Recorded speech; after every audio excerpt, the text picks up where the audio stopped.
Alright, so yun nga guys, napag-usapan nga natin about nga dito sa pagpapahayag ni Doc Willie Ong at ni Marcoleta sa pagtakbo bilang senador.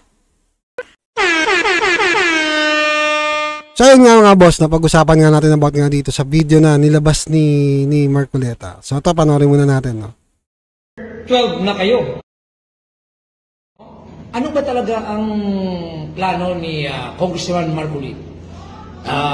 For senator or for congressman? I'm now running for senator. Okay. Kasi po tapos na yung aking termino at marami po mga mamamayan natin, lalo na po yung mga sumusuporta sa atin na kailangan pa rin nila yung aking paglilingkod. Number 12. Yun, so yun nga mga kababayan, no, nagpahayag na ng nagdeklara na si Congressman Marcoleta na tatakbo siya sa pagkasenador. So dalawa yan, ito pa isa kay Doc Willie. Yan. Kukwento ko na rin sa inyo, announce ko na rin naman, yung mga umabot sa dulo, magpa-file po ako for senator. I'll be filing for senator sa October 2, Wednesday. Nagawa ko na yung papeles, na-notarize ko na. Si Doc Lisa, nasa airplane na ngayon. And na-miss ko na nga si Doc Lisa, kawawa naman. Kawawa naman yung babaeng yun na pinakasalan niya ako. Oh my God. So much suffering for her. Alam niyo, nung time kasi na tumakbo si Doc Willie, isa to sa mga, isa sa mga, kumbaga, hindi pinalad nung nakaraan. Hindi nung nakaraang eleksyon, dahil sa pagka-vice president, nag-try na din to tumakbo noon bilang senador. So, hindi lang siya pinalad nung nakaraan. Tapos, tumakbo siya na vice president ni Yorme.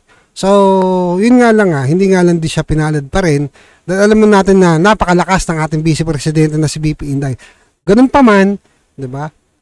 Bibilib ka lang dito kay Doc Willie Ong. Hindi siya nakipagbatuhan ng putik. At never siyang bumanat sa mga kalaban. Kumbaga, hindi niya binanatan ng mga Duterte, hindi niya binanatan sila BBM, di ba? Hindi niya binanatan yung mga yung mga Robredo, di ba? Yung mga Pink. Hindi niya binanatan. Napaka nitong taon to, napaka-bait. Sobra. Na-meet ko na to eh. Yan. Baka hindi ko mabawi this life yung mga utang ko sa kanya eh. Tama na. Race. Basta lalapag yung airplane. At siya magpa-file lang sa akin, pero ako tatakbo. Okay? Tatakbo tayo, papakita natin tunay ang Diyos. This time, we're gonna win it. Gagastusin natin, wala. 500,000 lang, wala. Walang pera, wala kahit kaninong typad, huwag kayo magbigay kahit piso. Hindi ko kailangan. Okay? Hindi tayo magpapa-under kahit kanino. Pero, first miracle, I have to get well. Second miracle, mananalo tayo ng walang pera. Pag di nanalo, sorry. Pero I'll give it my best shot. Ito ang David versus Goliath talaga. Yung 500,000 ko, bakit 500,000? Siyempre, kailangan magbayad ng airplane. Kailangan magbayad ng hotel. Diba? Yun naman minimum. Lalabanan natin yung mga billion. Lalabanan natin yung may mainstream. Lalabanan natin yung malakas sa mga surveys. Oh my God, the surveys. Kung alam nyo lang, tatahimik na lang ako. Pero hindi, pasok naman siya sa survey. Nakita ko ibang survey. Halos pumapasok si Doc Willie sa number 12. Nasa yata siya, part ng 10 to 11, pumapasok si Doc Willie. So, sa sitwasyon ngayon, sa nangyari sa kanya, maaring mas umangat pa to. No? Mas umangat pa to yung sa survey niya. Pag nagano ng survey ang mga kagaya ng mga false Asia, mga ganun ba?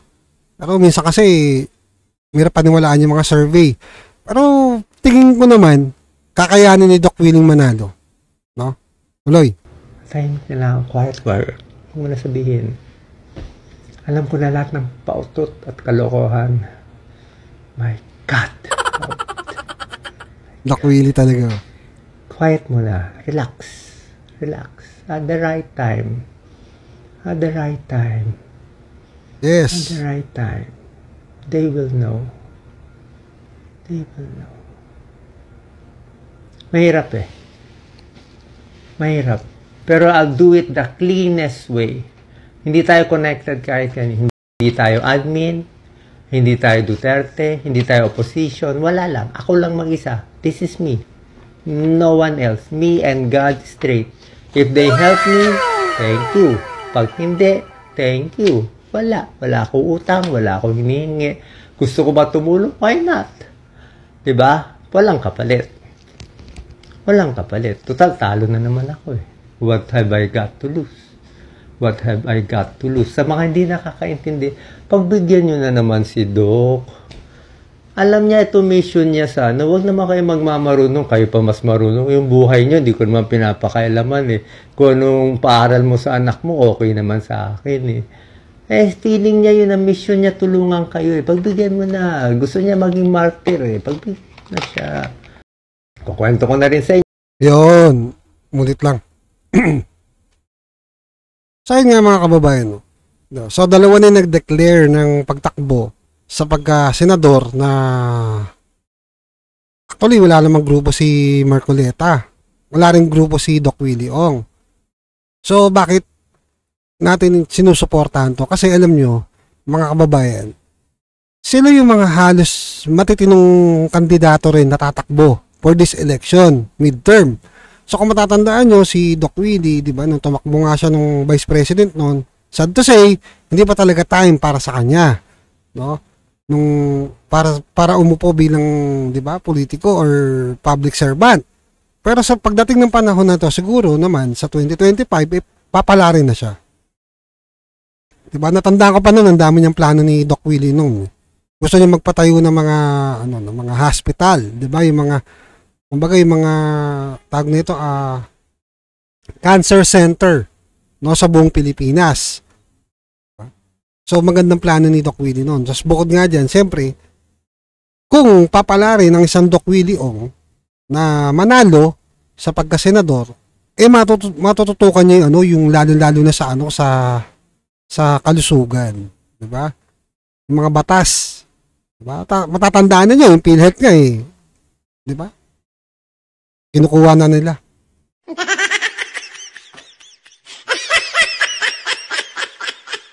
Ang inang niyan.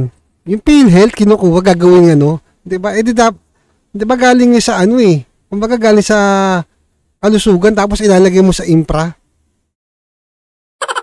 Pampagawa daw ng tulay, kung di ba naman mga gago, di ba? Kaya nga, bukod nga dyan, di ba? Tapos si Congressman Marcoleta, alam naman ho natin na si Congressman Marcoleta ay hindi naman ho member talaga ng PDP Laban or ni Tatay Digong.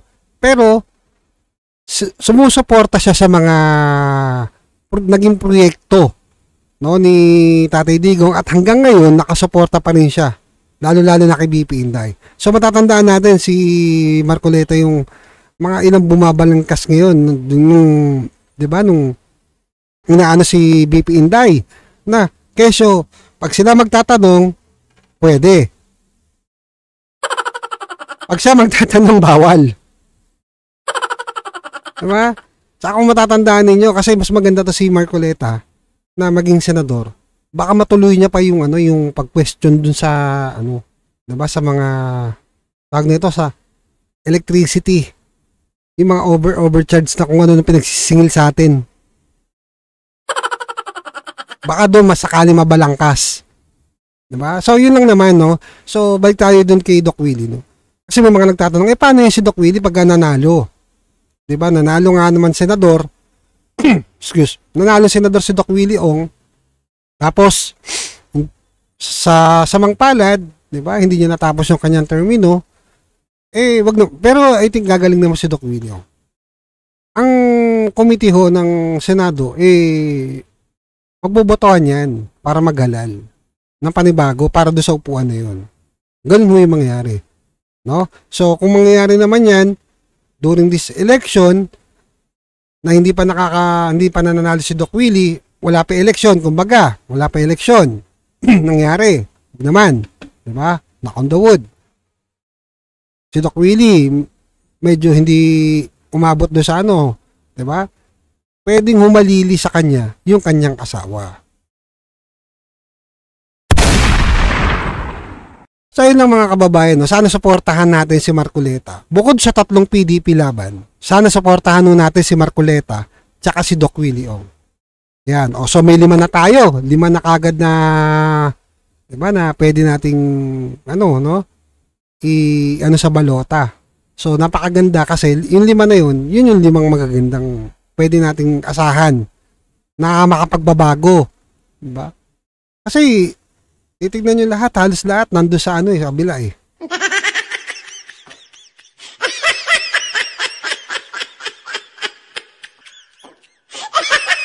Andun kasi pondo eh.